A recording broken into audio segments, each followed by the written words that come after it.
Hello दोस्तों, आज की इस वीडियो में कक्षा 9 के सामाजिक विज्ञान के विषय को पेपर को देखने वाले हैं। देखते हैं। पहला सवाल दिया है कि फ्रांसीसी समाज कितने स्टेट में बटा हुआ था। तो फ्रांसीसी समाज 3 स्टेट में बटा हुआ था। कितने स्टेट में? 3 स्टेट में। वाल्टेयर किस पेशे से थे? तो वाल्टेयर एक दार्शनिक थे, अर्थात यहाँ पर लेखक भी थे। रूसी क्रांति किस सन में हुई थी? रूसी क्रांति 1917 में हुई थी। कर्क रेखा किस राज्य से नहीं गुजरती? तो कर्क रेखा उड़ीसा से नहीं गुजरती। भारतीय स्थल सीमा कुल कितनी है? तो भारतीय जो स्थल सीमा है 15,200 किलोमीटर है। कंचनजंगा किस देश में स्थित है? तो कंचनजंगा नेपाल पर स्थित है। पूर्वांचल हिमालय की पहाड़ियां हैं। पूर्वांचल पटकाई बुम नागा पहाड़ियां, मिजो पहाड़ियां, तो सभी जो होती है पूर्वांचल पहाड़ियां हैं। ऐसे लोग जो परिवर्तन का विरोध करते हैं उसे रूढ़िवादी कहा जाता है। नर्मदा नदी का उद्गम अमरकंटक से हुआ है। नर्मदा नदी का उद्गम कहां से हुआ है? अमरकंटक से। अगला प्रश्न दिया कि सिंधु जल समझौता के अंतर्गत भारत के कितने भाग को मिलता है? तो 20% जल मिलता है।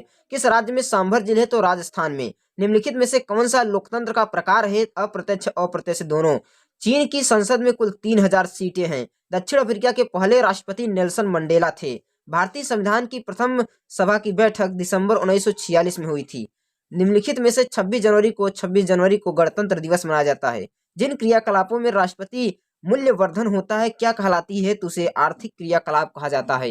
नेक्स्ट दिया है कि तृतीयक क्षेत्र में शामिल है। तो संचार जो है तृतीयक क्षेत्र से है, कृषि प्राथमिक क्षेत्र से, खनन जो है द्वितीयक क्षेत्र से है। निम्नलिखित में से मानव की मूलभूत आवश्यकता है भोजन, वस्त्र, आवास, ये सभी। स्वतंत्रता के बाद भारत में सबसे कठिन चुनौती क्या थी? तो कुपोषण, मजदूरी, बेरोजगारी, निर्धनता। सबसे ज्यादा क्या थी? निर्धनता। अगला प्रश्न दिया है कि नेपोलियन के उदय को कैसे समझा जा सकता है? या रूसी उद्योग के प्रथम विश्व युद्ध का क्या कारण था? इससे संबंधित महत्वपूर्ण बिंदुओं को लिखिए। कन्याकुमारी और कश्मीर के दिन रात की अवधि में अंतर क्यों है?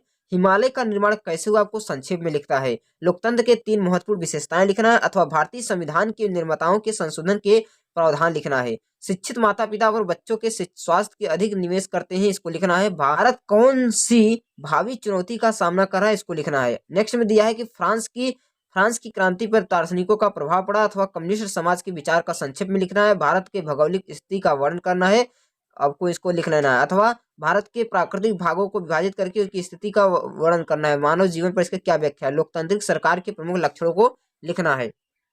अथवा आपको भारतीय संविधान की सभा पर एक विस्तृत लेख लिखना है। मिड डे मील योजना पर लिखना है। अथवा क्या स्त्री अच्छी शिक्षा देकर जनसंख्या वृद्धि को कम किया जा सकता है? इसको करना है। या कैसे संभव? मानचित्र का कार्य है, आपको मानचित्र के कार्य को हल करना है। एक मानचित्र लेकर उसमें सबको भर देना है। जैसे गोदावरी नदी कहाँ है, मुंबई, काराकोरम श्रेणी या दक्कन की पठार को आपको चिन्हित करना है।